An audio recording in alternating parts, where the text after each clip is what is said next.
Hello lovelies, how are you doing? I hope you're all in the mood for a good... Well, it's not good, it's a sad ghost tale today.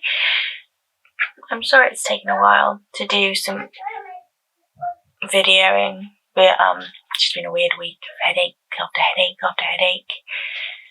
But I'm here, and hopefully you'll enjoy this tale. If you are a lover of weird, wonderful and strange myths, legends and ghosts, then I suggest that you hit the subscribe button and join us hopefully every Monday. It always used to be every Monday, now it's a bit up in the air because of lockdown, but when everything's back to normal and the kids are back at school and I can settle down into a routine, it will be every Monday. But join us whenever you can in our weird, wonderful and wacky world to encounter all the wonderful things that we have got going on. I would like to apologise for the state of my hair because I've started the curly girl method and I used some products on it last night I didn't like, and it feels drier than usual, and I don't know if it's because I clarified it and it doesn't like sulfates anymore or because of the protein treatment. I don't know, but it's not happy. Just, yeah, bear with.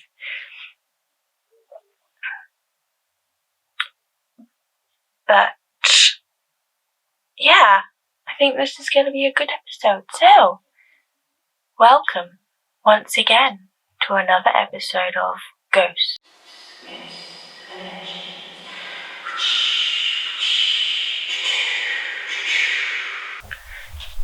Are you sitting comfortably?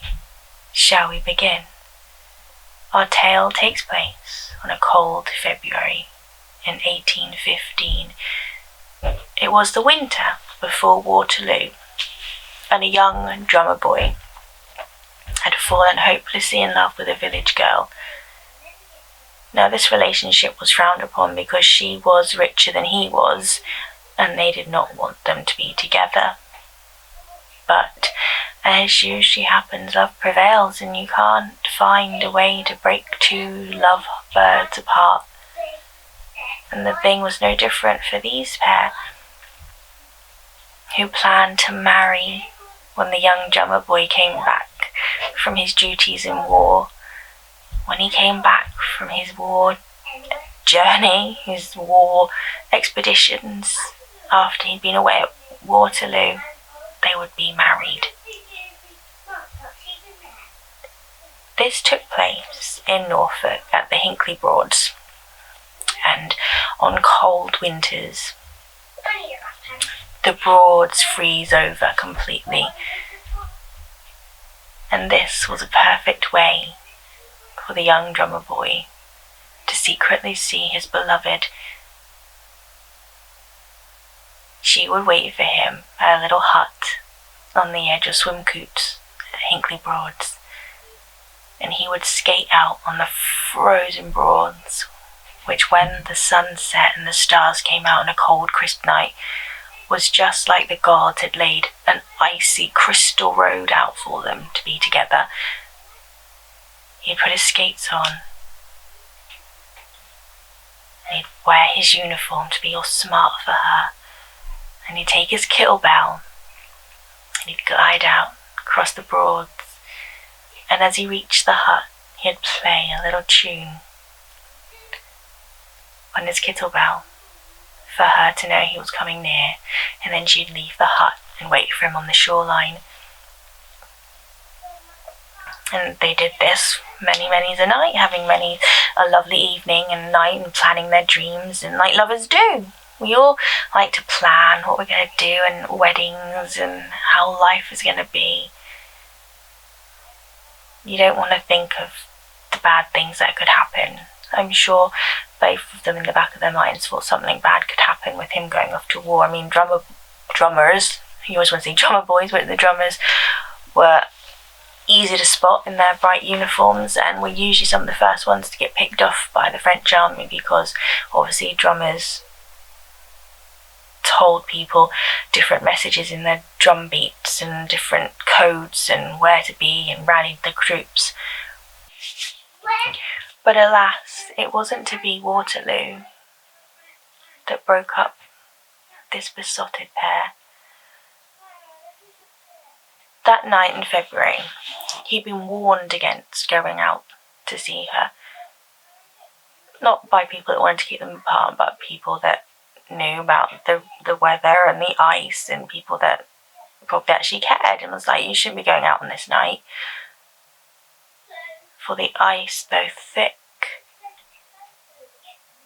wasn't as thick as it had been before. It had dangerous spots that weren't totally strong enough for walking on this night. But he'd done it many a night, and it looked the same, and he ardently needed to see his love. And so he skated and skated and skated out. The time was going on, and she hadn't heard anything, and she hadn't seen him, and she was starting to get really worried now. But then she heard the tune on his kettlebell, sounding out his arrival.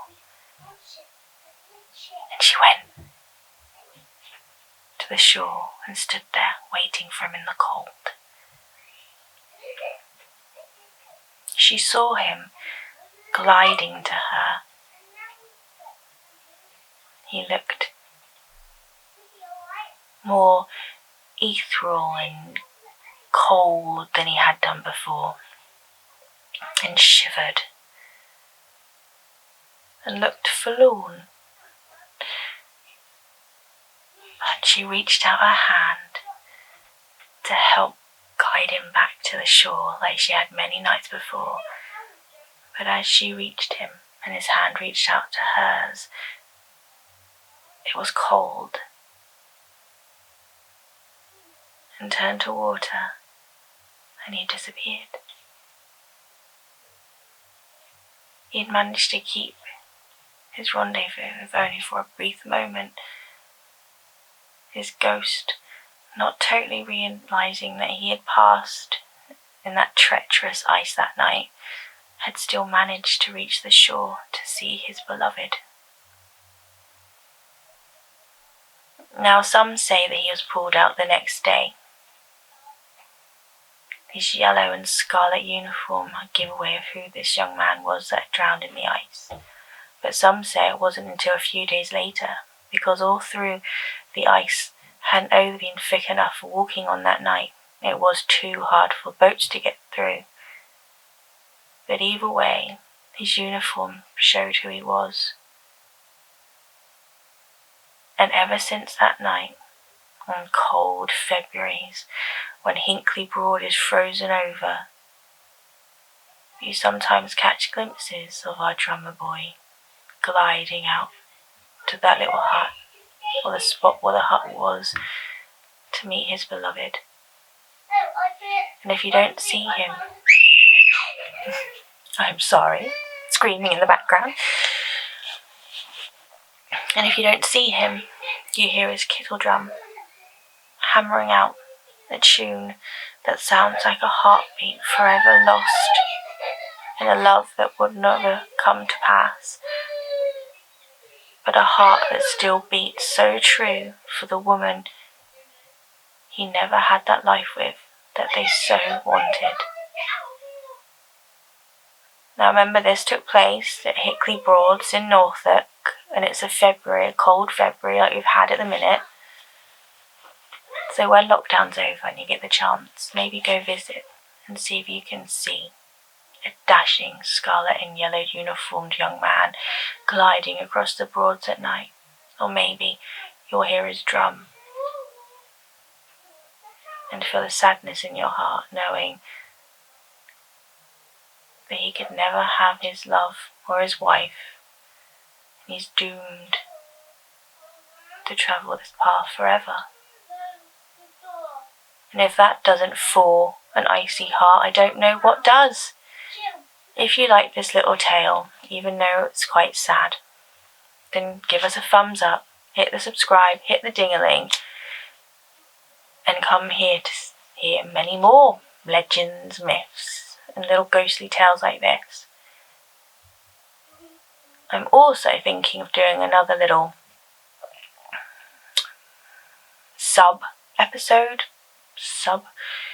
another weekly series thing of mysterious things, like mysterious disappearances where there aren't really any clues and it's got an almost sort of paranormal sense to it, and things that don't really fit into the myths and legends things, like UFOs, because you can't,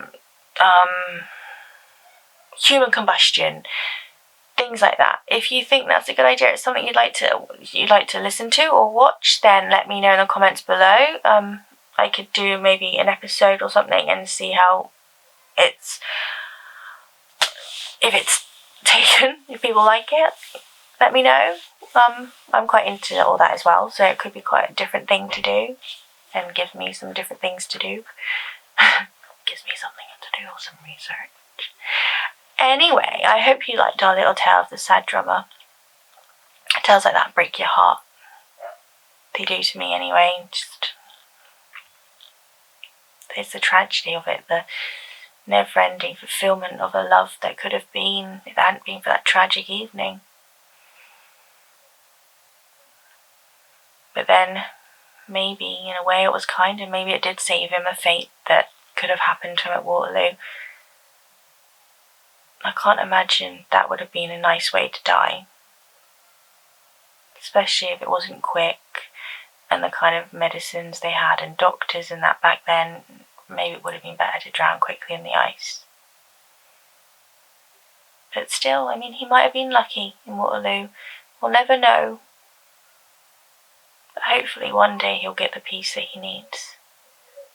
Maybe one day he'll find his long-lost love and they'll be able to go off to their little paradise together. Anyway, I hope you had a lovely time listening to the story and it's made you more interested in looking it up or going to see it when lockdown's over, and you feel a little flutter in your heart for them. Good night. God bless. Bye.